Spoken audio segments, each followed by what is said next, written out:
Good evening, everyone. You're in the spotlight with Brian Gardner for this Tuesday, May the 14th, 2019. Good to have you out here for our first and only show of this week and our last show for 2 weeks. We'll be taking a 2 week hiatus after tonight. So if you weren't aware of that, well, you are now. So apologize for the late start. We are having a lot of technical problems. My computer is running incredibly slow. I don't know what's going on. I'm having trouble loading anything. So please bear with us tonight.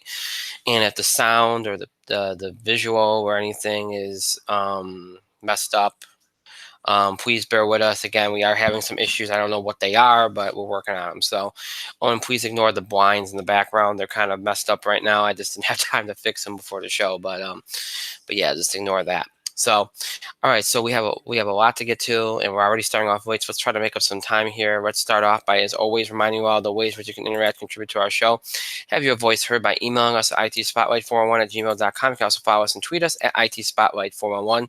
Remember to use the hashtag itspotlight411 for anything you tweet regarding our show. And as always, you can find us on Facebook as well. Just search for us with our show title in the Spotlight 411. And then once you find our show page, make sure that you like it so that you can interact with us and know what's going on in the show at all times. Again, this is our only show of this week, and it's our last show for 2 weeks. The next time we join you will be 2 weeks from tonight on May the 28th. So that will be our next show on YouTube here at 10 o'clock Eastern Time, 2 weeks from tonight. So please make sure that you note that. So that will be our next show. Tonight, what do we got on tap for you? Well, we're going to talk some draft lottery. That's the big story tonight. We're going to talk about the NBA playoffs. That's going to be the only sports stuff we do tonight because nothing else is really worth talking about. So if you're looking for baseball, last couple weeks been kind of giving you some baseball. We're not going to do that tonight because really there's not a whole lot going on there. And, again, we're kind of early in the season, so we'll leave the baseball stuff alone. There's nothing else going on anywhere else. So we'll leave all that for the time being. And then in 2 weeks, we'll revisit some of these other sports and so, providing they have news worth discussing. But so tonight, the only sports stuff we'll do is NBA. We'll also give you an update, a score update on the Western Conference Finals Game 1 that got underway tonight. We'll give you an update on that throughout the show tonight. We'll get to that in just a moment. So just be aware of that. So that's the sports stuff. And then on the entertainment side, we have this week's edition of the Box Office. I'll do a really quick TV highlights of the week. There was a Game of Thrones thing I want to talk about, but because we're, the last episode is Sunday, and because some people don't get to the episodes right away, I don't want to get into spoilers and such. So we'll table that discussion until after our hiatus. We'll get into it fully because by that point, I imagine most people would have seen the episodes. There's a big topic I want to discuss related to that. It kind of dovetails into something we discussed a couple weeks ago, but we'll leave that for when we come back after the hiatus because then by that point, like I said, most people would have probably already seen the final episode and final episodes, I should say. So it's worth leaving it till that point so that we don't spoil anybody unintentionally. So so that's what we'll do with that. So TV highlights, box office beat, which will be very quick, both of them. And then on the wrestling side, we got Raw, SmackDown, which will be, again, very quick because there wasn't a whole lot of highlights. And then some other WWE stuff we want to talk about, some quick hitters, and that'll be the show tonight. So we're going to move pretty fast here, even though we have a lot to do. So just ride with us here. And again, we are experiencing technical problems. That is the reason for the late start. Everything's kind of working really slow for me right now. I have no idea why. It figures that on the night at night after I got no sleep the night before, that this would be running slow. But yeah, everything's loading incredibly slow tonight. So please bear with us here. And again, if you have sound or visual issues tonight, again, please bear with us. And we're working on it. I don't know what the issue is, but there is an issue of some kind. So again, just be aware of that. My co-host has joined us. Mike, you're in the spotlight. So a lot to do, but not a lot of time. Not a lot really to do. It's mostly NBA. Then don't ramble then, champ. I'm not. I'm actually moving quite fast, to be honest with you, by my standards. But anyway, now you all know how I do this. I usually like to start with the big topics, like the big headline topics, but tonight, since those topics might require a little bit more time, I decided that we're going to start with some of the shorter topics because that way we can burn through them and leave enough time for the stuff that is got more to talk about, I should say. That is the NBA, because you have the lottery tonight, and then you have the playoffs. So we'll leave the sports stuff, which again is just NBA tonight, to the end. We're going to start off with a little entertainment. I'm going to move quickly through what we have to do there, and then do some wrestling, and then we'll move on quickly. That way we can make up some time. So that's how we're going to approach things. I don't usually like to do it that way, but it's the way I'm going to have to do it tonight. I think for the best, it's in the best interest of what we want to do. So, all right. So, just quick score update here again. Game 1 of the Western Conference Finals. We'll keep you updated on that game throughout the night tonight. Portland and Golden State in a Game 1 from Oakland. Right now, Golden State up big behind Stephen Curry's. At the point I last checked, he had 25 points. He has 6 3-pointers. Not really surprised by this, because I thought they dominated at home. Right now, I'm trying to get the score up. It is appearing again. Everything's running slow. Just bear with me. Thankfully, I'm not going to have to. I probably should just look at my phone, because it's going to be a lot quicker in my computer right now. Yep, it is a lot quicker. All right, 70-56, Golden State, 4:44 left in the third. So a big lead for Golden State here. Again, not really surprised. We'll keep you updated on that score throughout the night tonight while we're on the air. All right, so let's get to the entertainment portion of the show here. Again, we're going to move very quickly to this, because there ain't a lot to say about the box office here. And we're going to be off the air for 2 weeks. And here's the thing, folks. Normally, I would say that we go into full detail about the next 2 weeks, make predictions. We're not going to do that, because it's kind of hard to do that.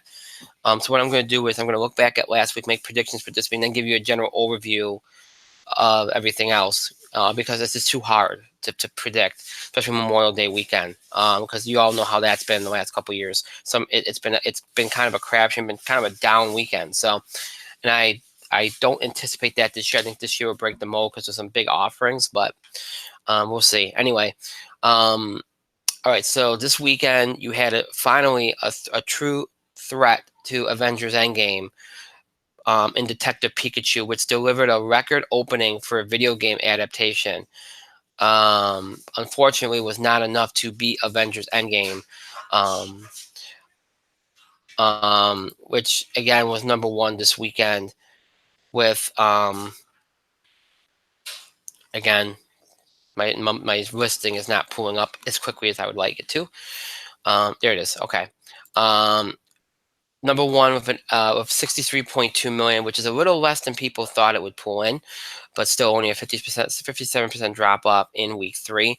Again, it's riding pretty behind domestically, which is interesting. It's at 728.4 through yesterday, which isn't bad. But worldwide, it's already over $2.5 billion. And when you factor in where it's probably going to be at the end of this weekend, it's probably going to be around a little over 2.6. And look, here's the thing, folks. Anybody that thinks they ain't going to be Avatar is out of their mind, because you got Memorial Day weekend U.S., which is going to give it a boost. That alone will probably, it's expected to beat Avatar Memorial Day weekend. The question is going to be, where does it finish domestically? It was almost a foregone conclusion a couple weeks ago that it would hit 900 million. That is not the case anymore. So we'll have to see what happens there. Right now it's at 728. You figure it'll be close to 800 million by the end of this weekend domestically, you'd imagine. So,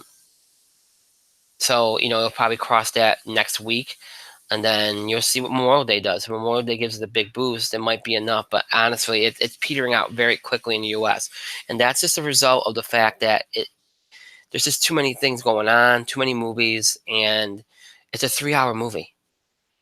That was going to hurt it eventually, and that's what's happening. If this movie came out in December, it would have broke 900 million. It probably would have broke 3 billion.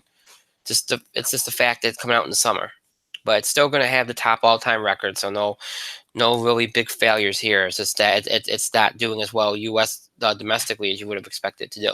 But again, comes in number 1 last weekend. Pokemon Detective Pikachu number 2 with a very solid 54.3, which is maybe even a little under the early estimates. But again, worldwide 170.4, $150 million. But it was geared towards families. And I do think that, they did the right thing by marketing Ryan Reynolds, but at the same time, people saw the PG-13 rating and thought, you know what, it's going to be more geared towards families. That might have hurt it a little bit. But again, with Avengers and Mother's Day and everything else, the fact that it did what it did is pretty good. And all in all, it's going to be okay. It's just maybe not as great of a start as they would have liked. Coming in third was The Hustle with a little over $13 million. Benefited from Mother's Day, which is why they released it when it did. Not terrible, not horrible, acceptable, I would think. And then you had a movie from last week, The Intruder, dropping from second to fourth with 7.1 million and 33% drop, which is a good hold given the competition. And then you had Long Shot, Seth Rogen and Charlize Theron's comedy, dropping from third to fifth with 6.2 million and 35% drop. Again, not too bad given the competition. And another new release this weekend, Palms, came in sixth, opened in sixth with 5.3 million, which isn't great, but about what I thought maybe we expected to get given its competition. Everything else finished under 5 million, including Token, which opened in limited release in 1,495 theaters with 2.2 million dollars. Isn't that bad considering the amount of theaters it had? So pretty good given the competition. So that was your box office week. Not too bad. Again, Detective Pikachu does okay. Avengers holds up decent enough. Maybe again everything else. Maybe everything was a little under what you expected, but still not bad. And now you flip the script and you look at what's coming up this weekend here, the third week of May, and you got 3 new releases. The biggest release is John Wick Chapter 3, Parabellum from Lionsgate Summit, an action film opening in over 3,600 theaters, R-rated. Keanu Reeves returns for the film. Halle Berry, Ian McShane, Lawrence Fishburne, Angelica Houston. So a very good cast, got very good reviews, tracking very well.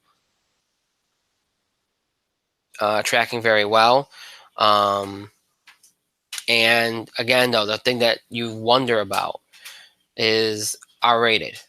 Okay, how will that impact it? You think that would hold it back? It will have a ceiling on it because of, but it's also being regarded as the last film. I'm going to say because it's the last film and because of the critical reception that it's getting, it'll probably do a little bit better than the previous 2 did to open up. That would be my guess. So we'll see where that ends up. But I would say I don't think 45-50 million is out of the question. But even that might be a little high for this kind of movie. So I'm going to go with 30-35 million. I know that seems low, but it's R-rated. I just think that's going to hold it back. I really do. But it shouldn't because it should be a good film, but I think it's gonna hold it back. The second biggest release is A Dog's Journey, a drama from Universal, opening in 3,200 theaters. Again, another film in this franchise, PG. I probably would have held it for like the fall because they've done these movies like in the winter or the fall, but should do okay. Won't do great. Maybe like 10 million, 11 million, maybe 12 tops. Even with its theater count, I think that's all I can see it doing, given all the competition. And then you have a drama from Warner Brothers opening over 2,100 theaters called The Sun Is Also a Star. I don't expect much from this. If it breaks 7-8 million, I would be surprised. So here's the thing. This weekend comes down to how well does Avengers hold up?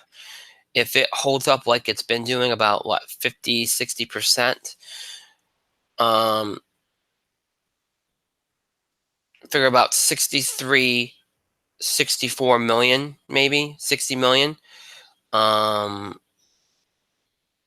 mean, sorry, 30, 35, maybe near 40 million. So it should be very close between John Wick and Avengers. I'm going to say that Avengers ekes out another number 1, maybe like 38, 39 million to John Wick, around 35, 36. I think it'll be very close. And then I think everything else will be behind there, obviously. Let's see here. Detective Pikachu, I'm going to say around 18, 19, 20. Dog's Journey right around maybe 11, 12, like I said. The Hustle around 8 or 9. The Sun is also the Sun is what's that movie's called? The Sun is, where is that? Okay, there it is. The Sun is also Yeah, a star. there it is. Sun is also a star, probably around 6, 7, and then everything else under 5 million. Just the way everything's kind of moving around. So that's this weekend. The weekend after, again, Memorial Day weekend. You got Aladdin. Not Memorial Day weekend. The weekend after that is the weekend before Memorial Day week, because Memorial Day weekend's late this year. So my apologies. You have Aladdin, Booksmart, and Brightburn. Brightburn might do well. Might be a sleeper hit this year, this summer. Booksmart, I don't expect much from. Aladdin, I didn't think would do very well, but it's tracking higher than expected. I could see Aladdin opening to around maybe 110, 120. Um,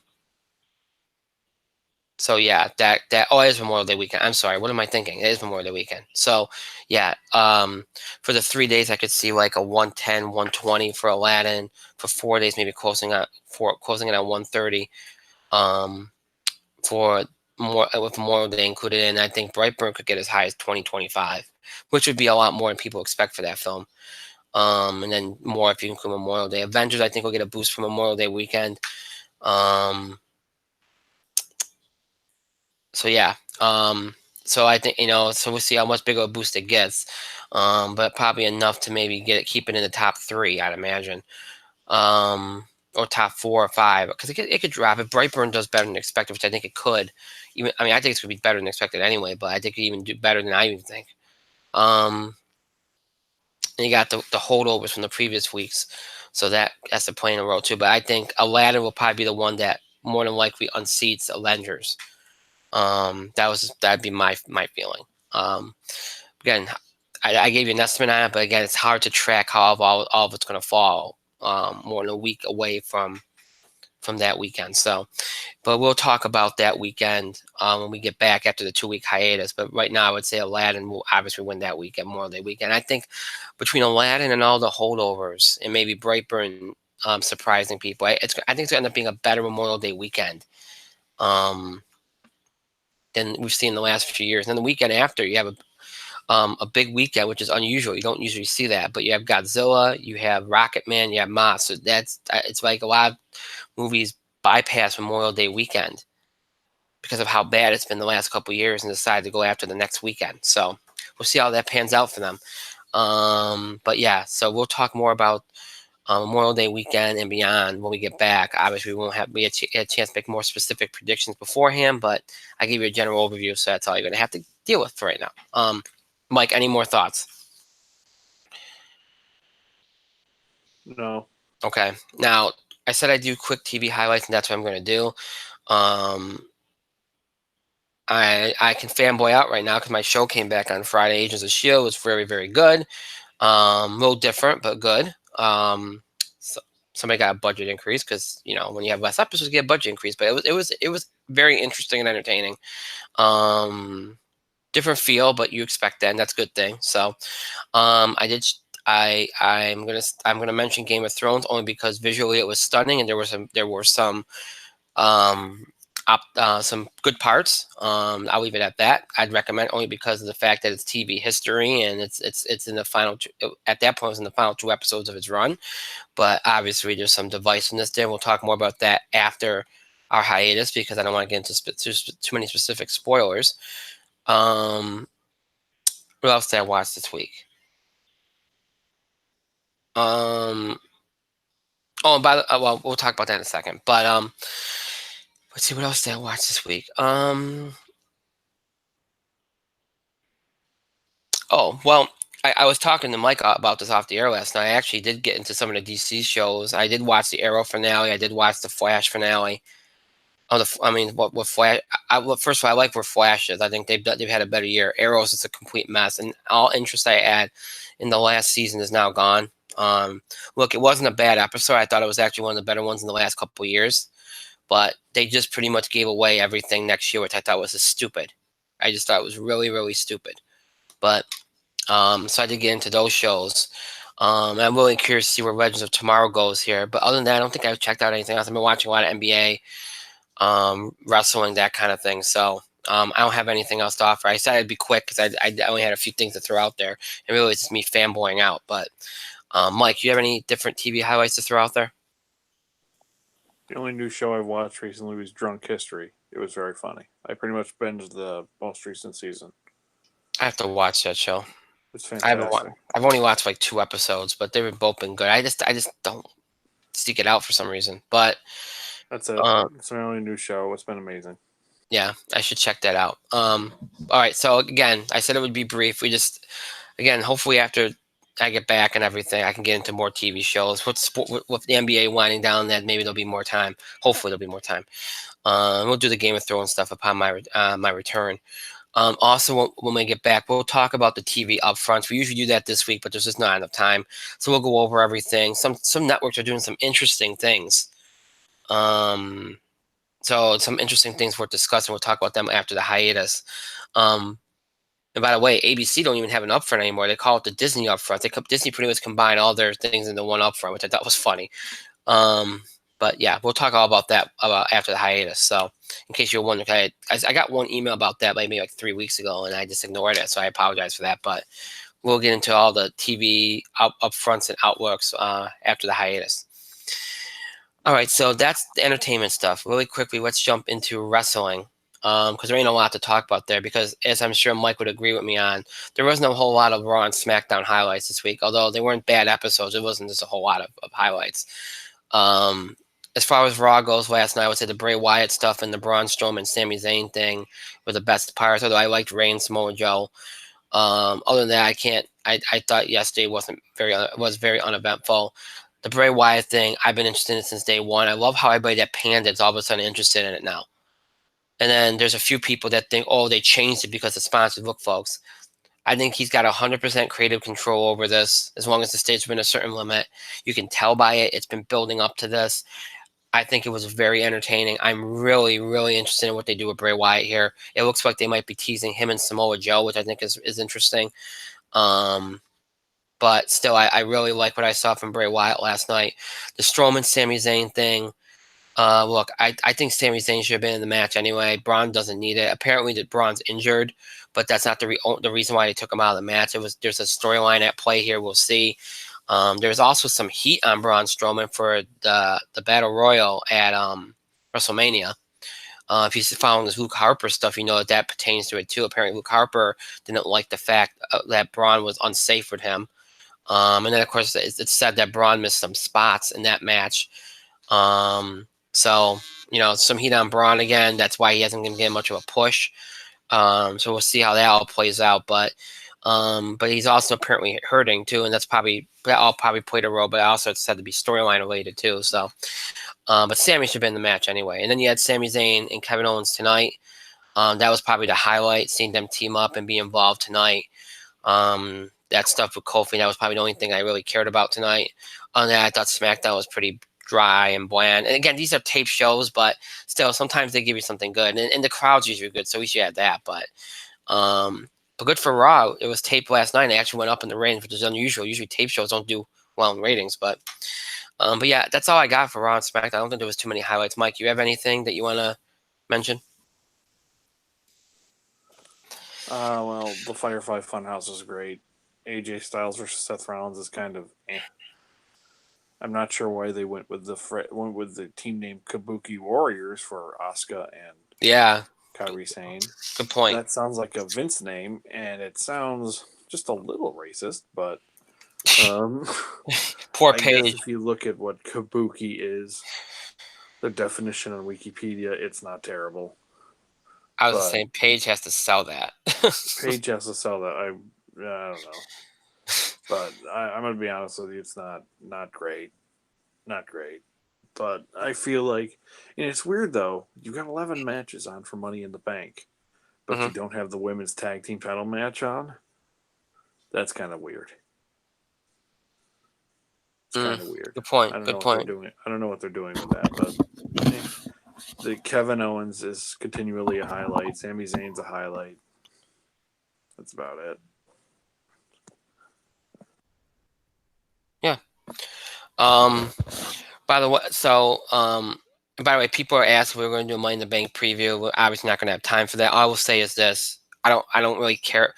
I don't really care for the card too much. I'm into the Money in the Bank matches, even though I have a feeling I know who's going to win. I think Bailey's going to win the women's. It's going to be Bailey, Alexa Bliss. Although who knows what's going on with Alexa Bliss? Some people think she's hurting again, but who knows? But I think Bailey's going to win the women's, and I think Sammy will probably win the men's. If it's not Sammy, I think it's going to be Drew. Even though I think Braun could cost them, but now that Braun might be hurt, who knows? But if not one of those two, the dark horse would be Andrade. Other than that, I don't see anybody else winning that. I think Seth Rollins going to retain. I think Kofi will retain with help from Big E. I think that's how the card will go. And I think obviously they're going to have Rollins and AJ main event. Look, that feud to me, it just has not been as entertaining as it should be. But that's probably going to be what main events. So, but that or the men's Money in the Bank match, they're not going to do a cash. If they're going to do a cash, it's going to be the women's match. That's my opinion. One of Becky's matches will probably start tonight, and then then they'll have the other match. Obviously after the women's Money in the Bank, I would imagine. So, that's how I see a lot of that going. You want to make any predictions, Mike, or just leave it alone? For the women's Money in the Bank match. Oh, for any of the matches on the card, because I obviously not gonna have time to really do a full preview, but Let me pull up the card real quick because I had it. I had just had it up. I'll run through predictions very, very quickly. yeah, Because sleep is something that we need here, especially when we get up early in the morning. I'm going to start from the bottom. The SmackDown Tag Team Championship, Bryan and Rowan versus the Usos. Team World is going to win that, not the Usos. Tony Nese versus Arya Daivari. Nese is probably going to retain. That should be an interesting match. Joe versus Ray for the U.S. Championship again. Wow. I don't know why we're doing this again. I mean, I guess the story makes sense, but Joe's going to win. Miz versus Shane. I think Miz is going to get his win here because I think Roman's going to interfere. Roman versus Elias. I think Roman's going to win because LOL Roman wins. Bailey to win the women's Money in the Bank match. I think Sami Zayn's going to win the men's Money in the Bank match. I think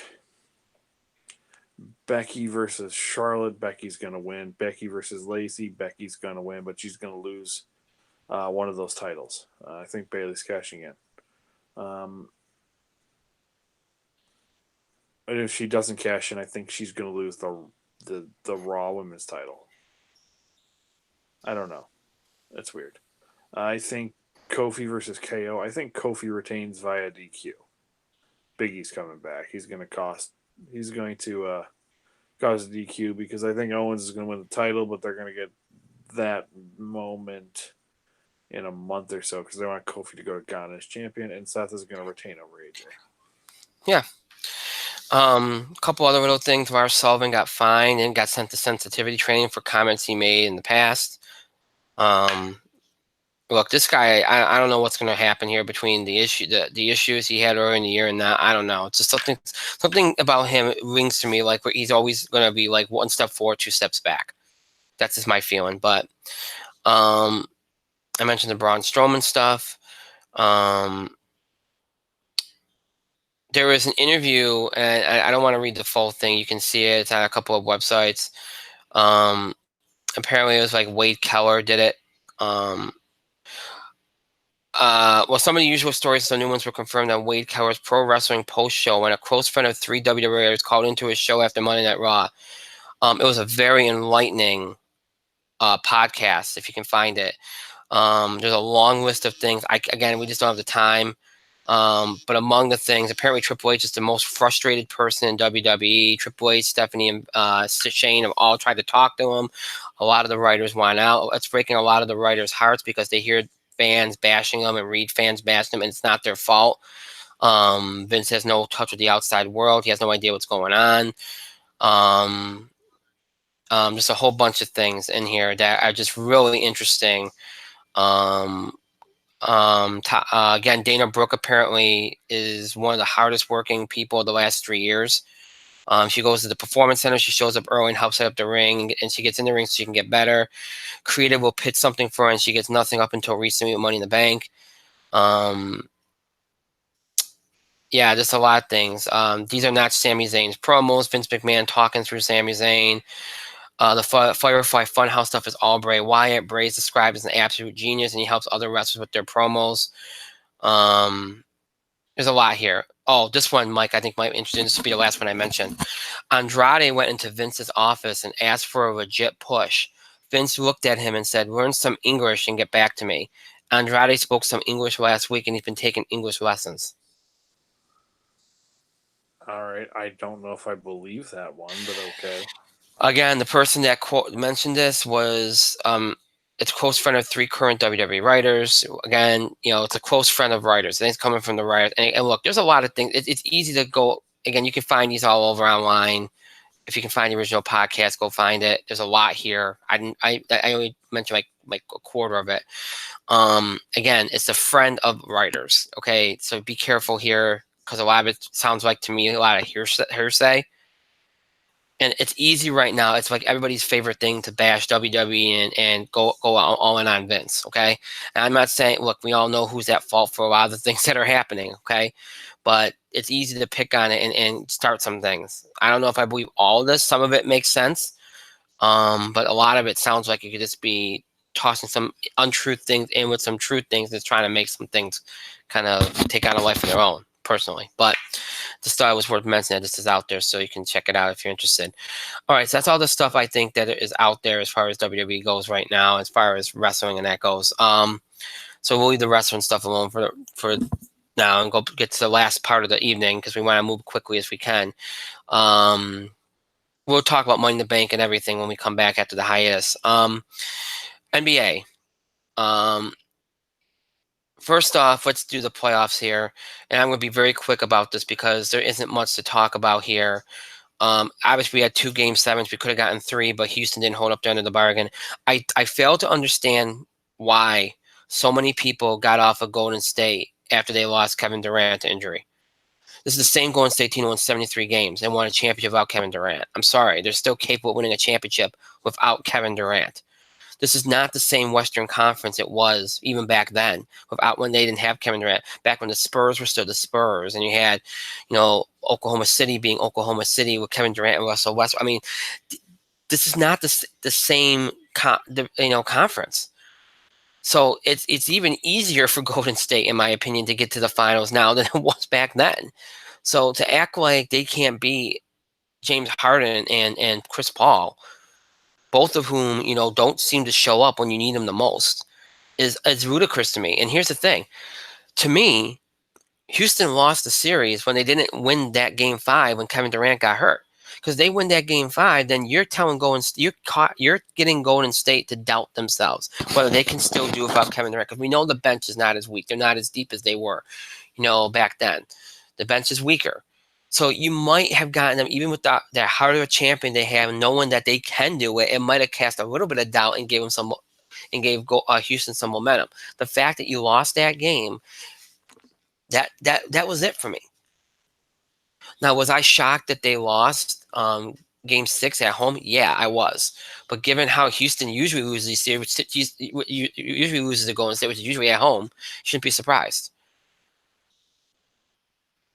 But I wasn't shocked that Golden State won. I was kind of shocked. I thought it would be a close game. A lot of people didn't think it would be that Game 6. They thought Golden State would get blown out. I thought it'd be a close game.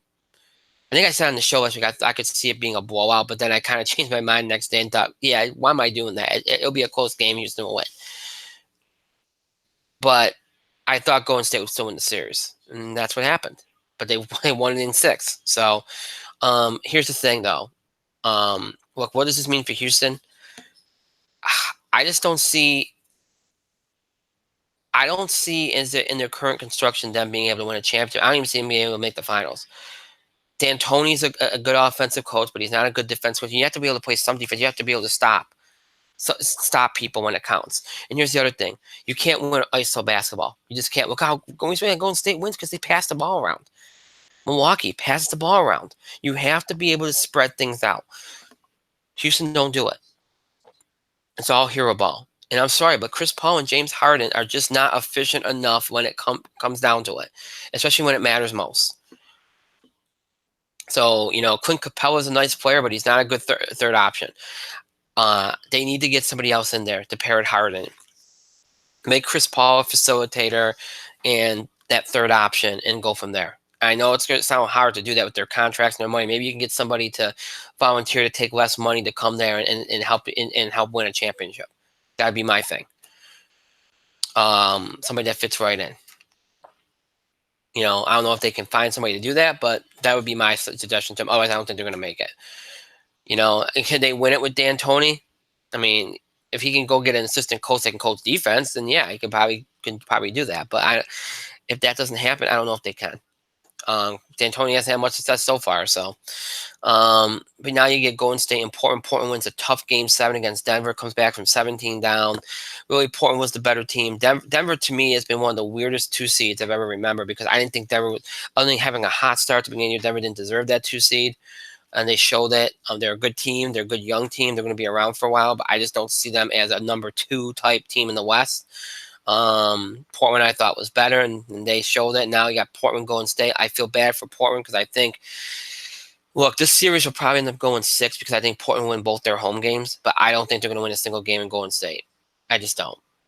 I just think it's a mismatch at home for Golden State. I think they'll win it. I think the only reason why Portland win those 2 games in Portland is because of momentum and because of how good their crowd is. They tend to thrive off that, like a lot of teams do, including Golden State. So, but Golden State's more adept at winning on the road.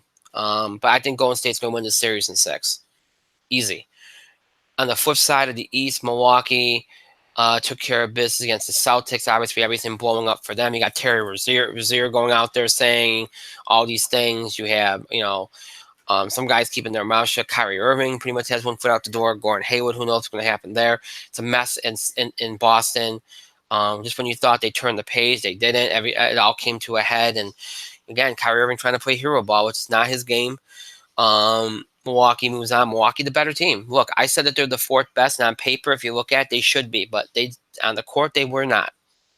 So now you have to regard them as the best. And right now, I think they are playing the best basketball of any team left in the playoffs. And I think they're going to beat Toronto in 6. I like Toronto. Kawhi Leonard obviously had one of the best buzzer beaters you're going to see, an unlikely one at that. Put on an amazing performance. He's been great this entire year. He's really kind of rebuilt his reputation. I like Toronto a lot, but I just don't think they have the personnel. I think Milwaukee is kind of like Golden State. They share the ball. They work well together. They're great dynamic. They have great dynamics. They're explosive. They have great athleticism. I think Toronto's going to have a hard time matching up with them. I think Kawhi will, do his thing, and that'll probably be what gets it to 6 games, but and especially being in Toronto, but because that's a home court. Again, home court advantage helps when you're there, when you're home. So I think they can get those 2 home games.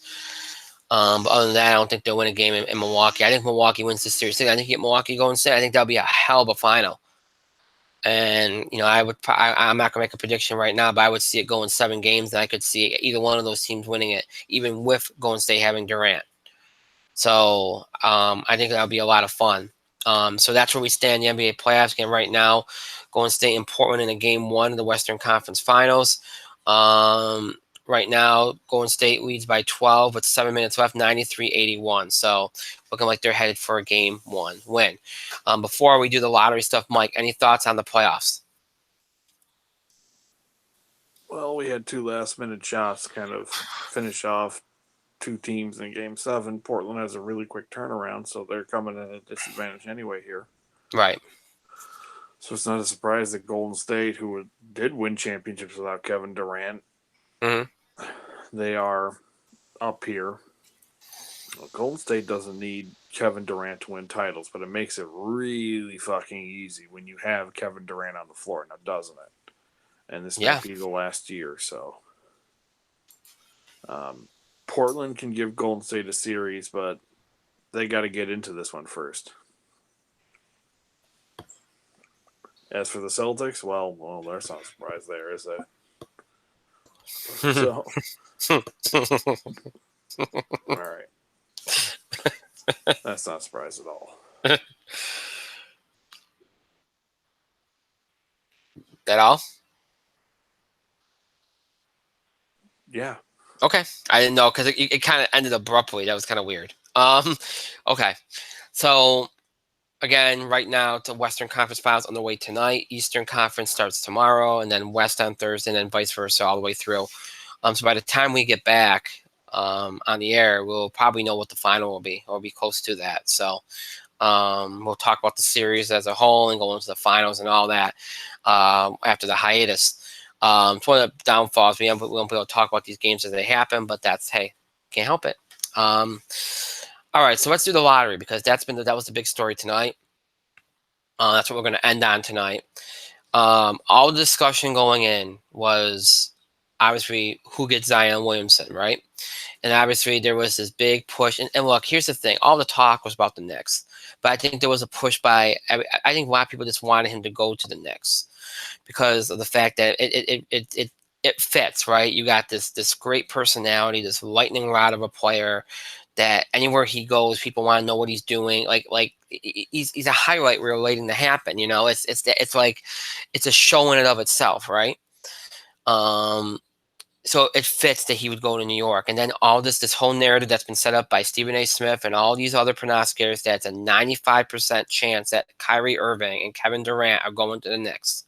So you add that with Zion, like all of a sudden the Knicks go from irrelevant and the worst team in the league to being back in the playoffs and back like in the Eastern Conference Finals. So you had that storyline going in.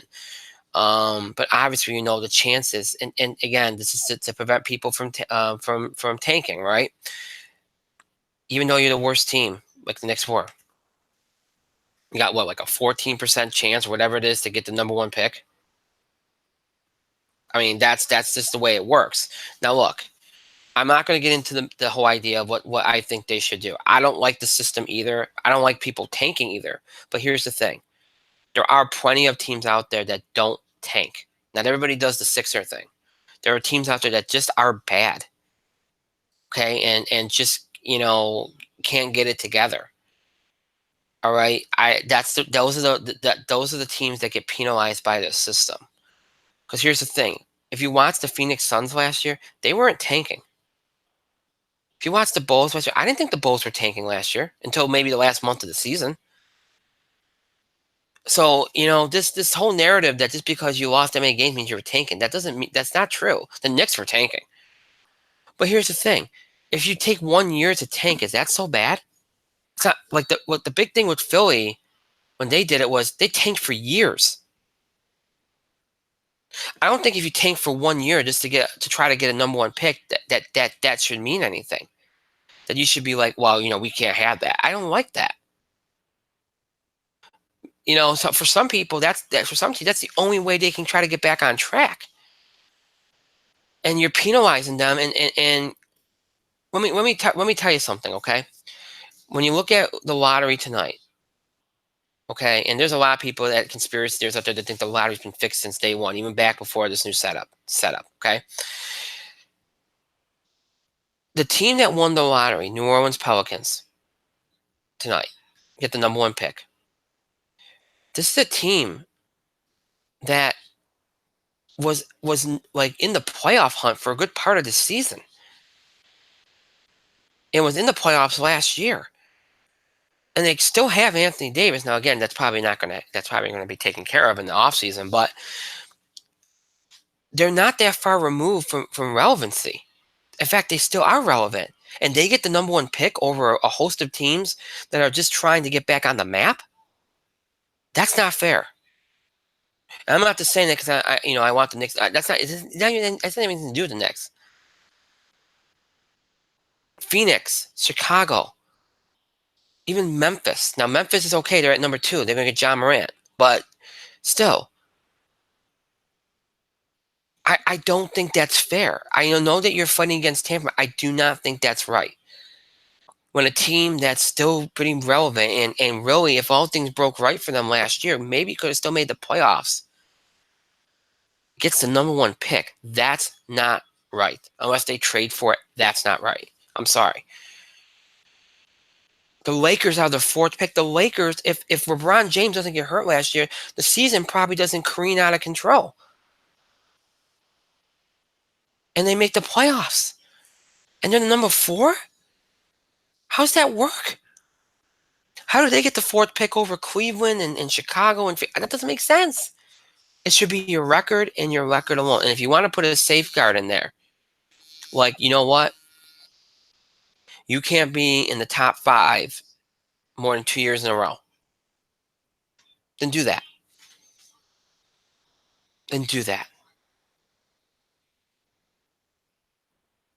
But to do the way you do it right now, it's going to take, especially with the current setup in the league, it's going to take some teams forever to ever be relevant again. It's not right. Now, look, if you're the Knicks, look, if you're still getting, two top free agents, then who cares? Look, you got RJ Barrett. Maybe there's a chance. They were talking before the lottery tonight that they could maybe turn picks number 2 or 3 into Anthony Davis. Apparently, Zion doesn't want to play for New Orleans. They whisked him off tonight. You know what? Maybe he's best friends with RJ Barrett. If you can, if you're New Orleans, you go trade for RJ Barrett to make Zion more comfortable with being in New Orleans.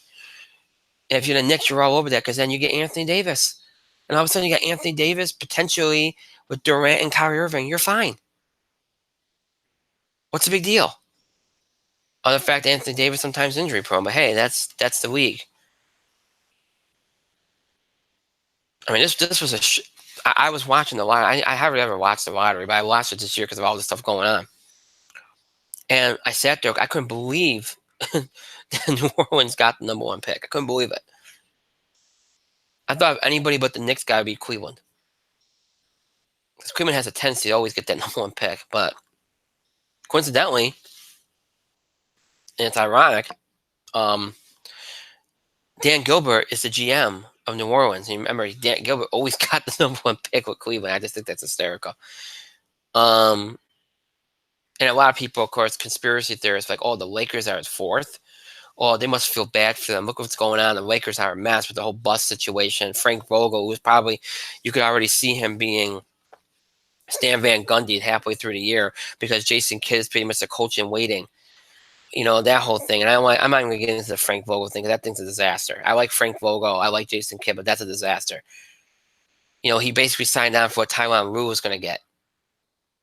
He settled for it because he was desperate enough for a job. And he's got Jason Kidd right there pretty much like, okay, the minute that things get tough and LeBron or somebody gets upset, you're gone. I got the job. It's just an awkward setup, and it's just a mess with what's going on with the Lakers. But anyway, but yeah, people are like, oh, the Lakers get the 4th pick. There's something to that. The league must have wanted that. Again, and that's why I think it's better to just decide it by the records.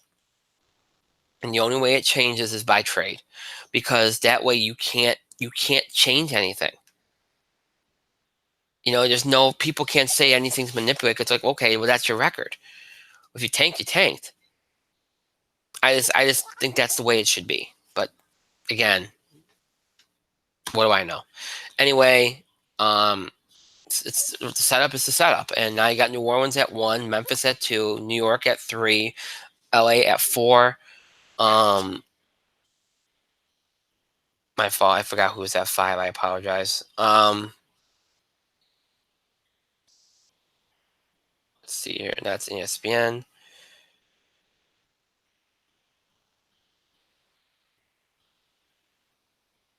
Okay. There it is. All right.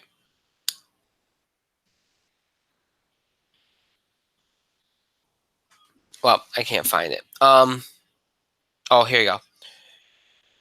Okay. Cleveland's at 5, Phoenix at 6, Bulls at 7, Hawks at 8, Wizards at 9, Hawks at 10. And then you can find the rest of it online. I'm not going to go down further than that. So that's your top 10. Now, again, this is not a deep draft. It's Zion, and then there's a huge drop, and then John Morant, who's a very good player, and then another drop, and then RJ Barrett, and then it drops very hard from there. That doesn't mean that everybody in the draft is garbage. It just means that you have a couple elite at the top, and that's it. It's the way it is. And that's why it was so important. If you were in this, to get those top picks. I mean, that's why there was so much emphasis on Zion, and then of course on John Morant, and then maybe even RJ Barrett. That was why there was so much emphasis, because after that, it's a huge drop off. So it's going to be very interesting to see what happens over these next couple weeks here as we approach, draft. Maybe there'll be some moving and shaking, and then of course free agency. Because this, it's interesting. All the talk was, oh, the Knicks get the number 1 pick. They have a decision. They either keep Zion or they can trade it for Anthony Davis. And a lot of people thought they were leaning towards trading for Anthony Davis, which is shocking. A month ago, you didn't think they would do that. They'd keep Zion because they could have 2 max contracts and then Zion on a rookie deal. It makes sense financially. It looked like they changed their mind on that. Maybe if Kevin Durant's coming, maybe he said he wants to play with Anthony Davis. I don't know. But now, all these teams want to trade for Anthony Davis. Well, New Orleans gets Zion Williamson. So now they got Zion Williamson and Anthony Davis. So now you can't even use Zion Williamson as a trade chip. So if you're the Knicks or any team that was hoping to try to pry Anthony Davis away, your only hope is to see if you can maybe trade whoever you do draft in a package to get Anthony Davis because you ain't gonna get Zion from him. And if you're the Knicks, look, maybe you benefit from the fact that RJ Barrett's a good friend of Zion Williamson's. Maybe that is enough to get you Anthony Davis. But again, now you're in a situation where they're not just going to be, okay, we'll give you Anthony Davis for RJ Barrett's draft. They would have done that with Zion. Now you're in a position where you have to give up more of your players. So that's going to hurt the Knicks if they decide to do it. And then you have to do what we call the Miami thing, where you end up going and getting a bunch of players for league minimum to fill some spots on your roster. So that's the downside of it. But look, it's not like all is lost if you're a Knicks fan. There's way. I mean, again, I think that you have to, I always said this: do not put all your fate and hope on a draft pick, a lottery pick, because it's just too much of a crapshoot. Free agency is hard enough, and that's enough of a crapshoot. But putting it all on a draft pick, it's dicey. And that's what they did. And again, free agencies there as a backman. And maybe internally, I don't think they did, but a lot of the fans did.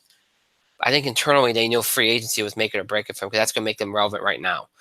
You could draft somebody and they might not be ready to lead your team. It might take you a couple years. But if you go out and get Kevin Durant, Kyrie Irving, you're going to win next year. That's the bottom line. So,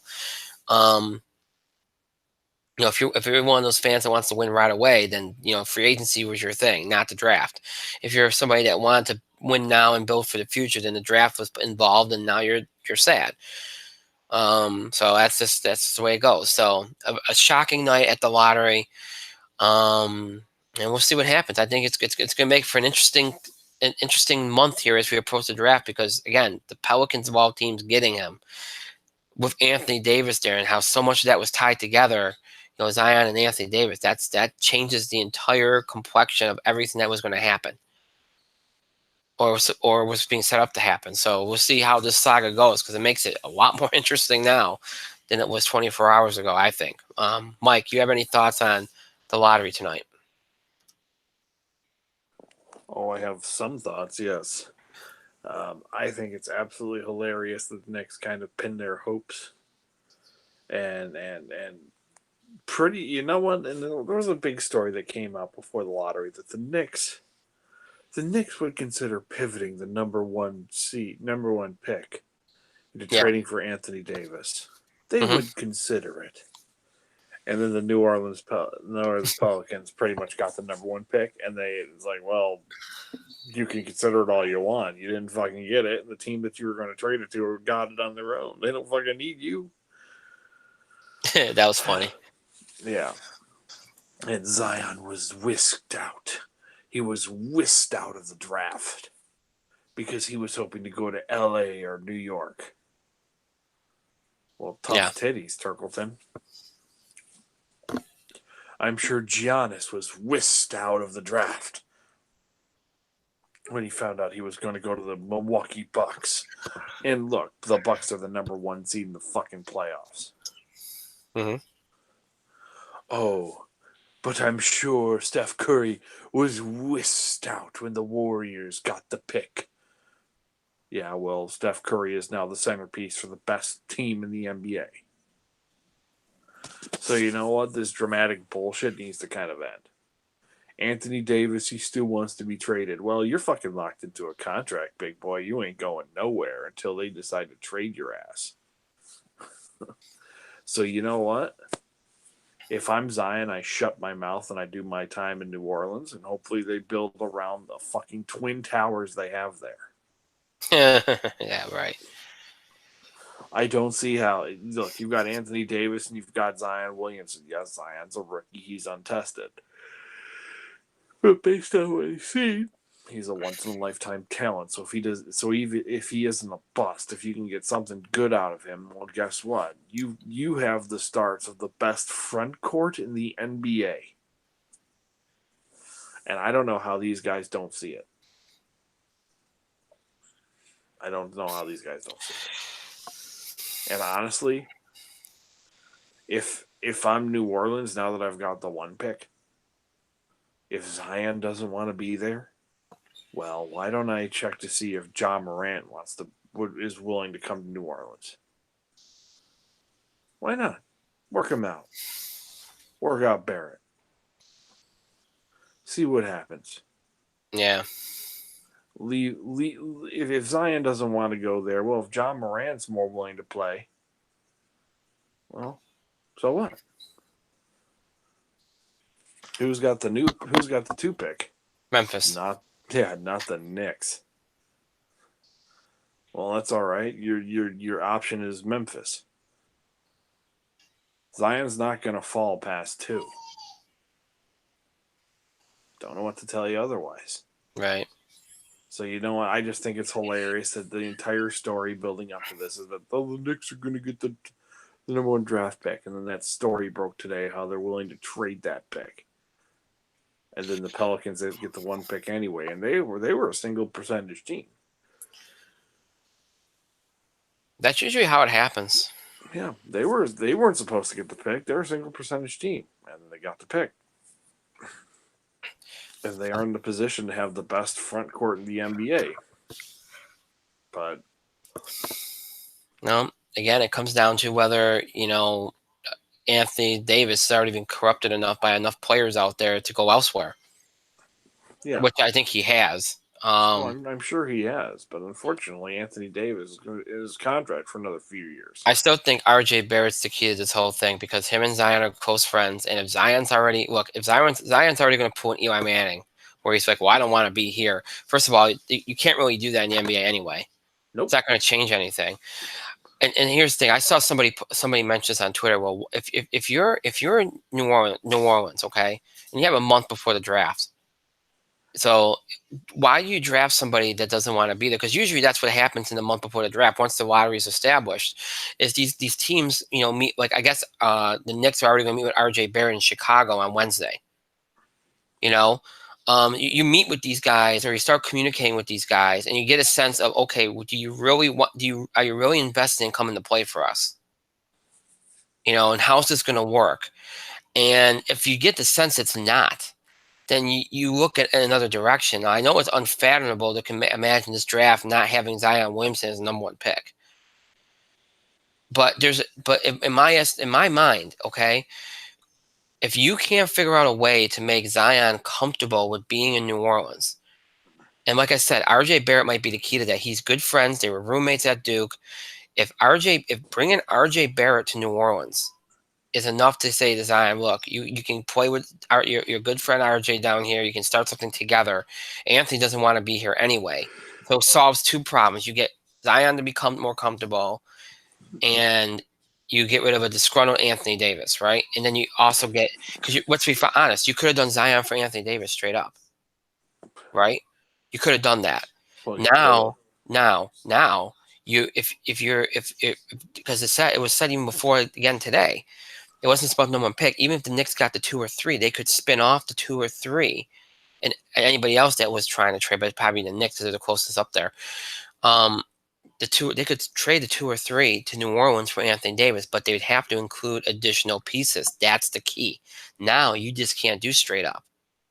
Now you might have to gut the rest. You might have to trade Knox. You might have to trade Medikina. You might have to trade Mitchell Robinson. You might have to get rid of some of all these young role players that you developed last year when you tanked, as opposed to just trading straight up your number 1 draft pick for Anthony Davis. That makes a difference because now, you might get Anthony Davis, you might get Kyrie Irving, you might get Kevin Durant. Okay, and then you got to figure out the finance because you only have room for 2 max spots, and you need to get a max spot for Anthony Davis because you have to re-up him. but you figure that part of it out later on, I imagine. But then you got what you got to do, league minimum, right? You got to go out and get a bunch of veterans and just fill up the role player spots like Miami used to do and Cleveland used to do. So that's what you'd have to do. So it kind of compromises things if you think about it. So again, that's the only way I can see the Knicks pivoting. Either that, or you get Irving and you get Durant, and then you go see if you can get somebody to take less money to come there and be that third option that you were imagining Zion Williamson or Anthony Davis to be. But that's another route completely and utterly. So uh, it's crazy. It's crazy. And again, I don't like the fact that in all sports, these guys like to dictate where they go. It's like you haven't even arrived in the league yet. Calm the hell down. There's players that don't even care where they go. I don't think John Morant cares he's going to go to Memphis. I really don't. I think he'll be fine at Memphis. I mean, it's just and I know people are going to say, well, okay, New Orleans drafts Zion, and in 2 years we're going to trading Zion because he's going to be disgruntled, just like Anthony Davis ended up becoming. They wasted Anthony Davis for 4 or 5 years. You don't know that New Orleans is going to do that. And here's the thing: New Orleans made the playoffs last year. When they put pieces around Anthony Davis, they made the playoffs. If they don't put pieces around them, then that's their fault. Again, I get what people are saying, like, oh, these teams chronically waste talent and then they get rewarded for it. Look, do you think that they honestly thought they were going to get the number 1 pick tonight? They weren't trying to tank last year. They just had a disgruntled star. That's really all it came down to. And they lost DeMarcus Cousins in free agency. That's what happened last year. That's point blank what happened last year. So we'll see what happens. I think, again, we'll keep an eye on R.J. Barrett. We'll keep an eye on how Zion handles this. He's usually a good kid. I'm not used to Zion complaining. But I guess that's what happens when you buy into the narrative and you buy into what the league pretty much allows their players to do, which is dictate everything, which I think is unfair. But we'll see what happens. This next month leading up to the draft should be a lot of fun. It should be a very interesting ride. A very interesting ride. We'll see any trades go down. We'll see if we'll see if anybody can talk their way out of going somewhere they don't want to go. I think you raise a good point. If you're New Orleans and you can't, you don't want, not interested in making a trade or something, do you go in another direction and say, hey, we want somebody here that wants to be here? I don't think they'll do that. I think they'll figure they can make Zion work somehow because he's a transcendent player.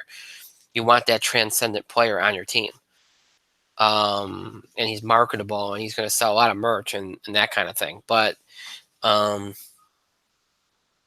again, chemistry is a big thing too.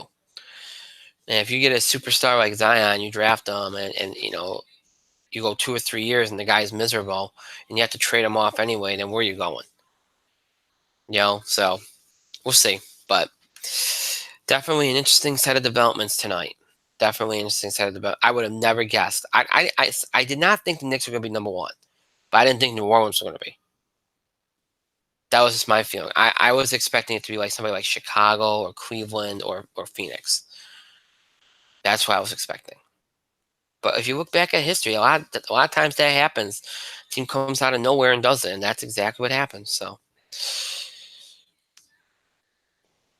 by the way, the Golden State game has gone final. They take game 1, 116-94. So they lead the best of 7 Western Conference Finals, 1-0. Game 2 from Golden State will take place on Thursday. Eastern Conference Finals, the Bucks and the Raptors, starts tomorrow night. So that series will be on TNT, ESPN, ABC handling the West this year. So, all right, I think that's it.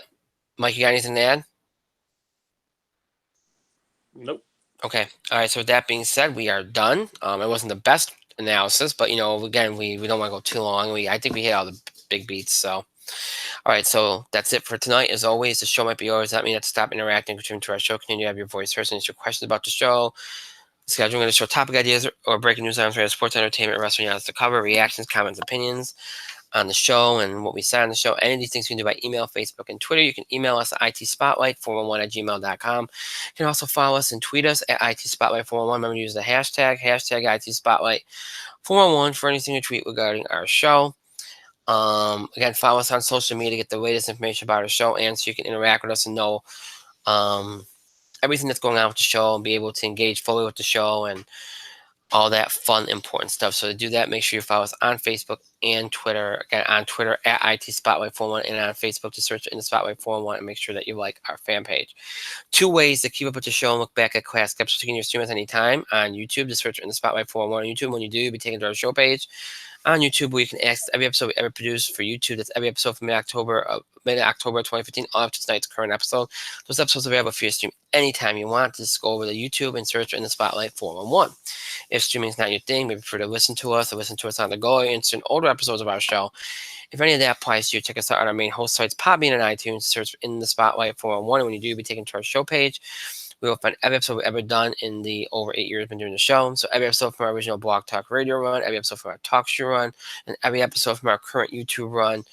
All episodes in audio format for your convenience. Every episode we've ever done is available in audio format for your convenience. All listed from the most recent episode, that being tonight, way back to the oldest episode, way back in October of 2010.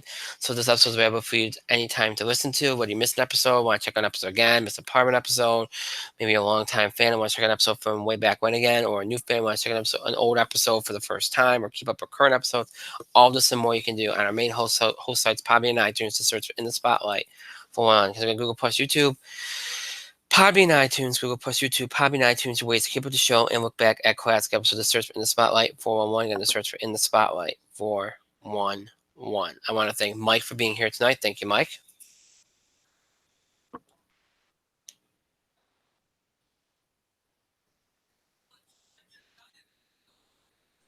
Did you throw it to me? Yeah, I said thank you for being here tonight.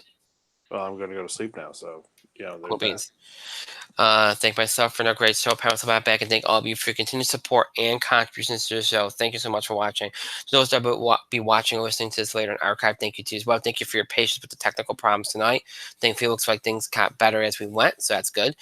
That is it for tonight. That is it for this week, and that is it for the next 2 weeks. We'll be back with you again our next show 2 weeks from tonight on May the 28th. Broadcasting and streaming live here on YouTube at 10 o'clock from Eastern Time. Look back. We'll have 2 shows that week, so we won't have to do everything in one night. So that night we'll just be doing sports and wrestling. We'll talk about Money in the Bank, Raw, SmackDown, kind of give you the rundown, everything that's happened while we've been gone. NBA playoffs, NBA finals, all that stuff. We'll talk about any other sports that we have to talk about. We will, and it will make up for everything that we missed over the 2 weeks we've been off. All that will be coming at you on, again, our return show on Tuesday, May the 28th at 10 o'clock Eastern time here on YouTube. That will be the day after Memorial Day, so please keep that in mind. And then we'll talk to you all about what's coming up on the show and all that stuff at that time as well. So again, that is it for tonight. Thank you for joining us. Again, for those, one more thing too, for all those mothers, grandmothers, and such out there, hope you had a great Mother's Day weekend too. Forgot to mention at the top. So again, have a great rest of your week, a great weekend, and we'll see you back here in 2 weeks. Enjoy your 2 weeks. Stay safe for Memorial Day. And enjoy, have fun, and we'll see you back here 2 weeks from tonight on May the 28th at 10 o'clock Eastern Time here on YouTube. Until then, good night, everybody.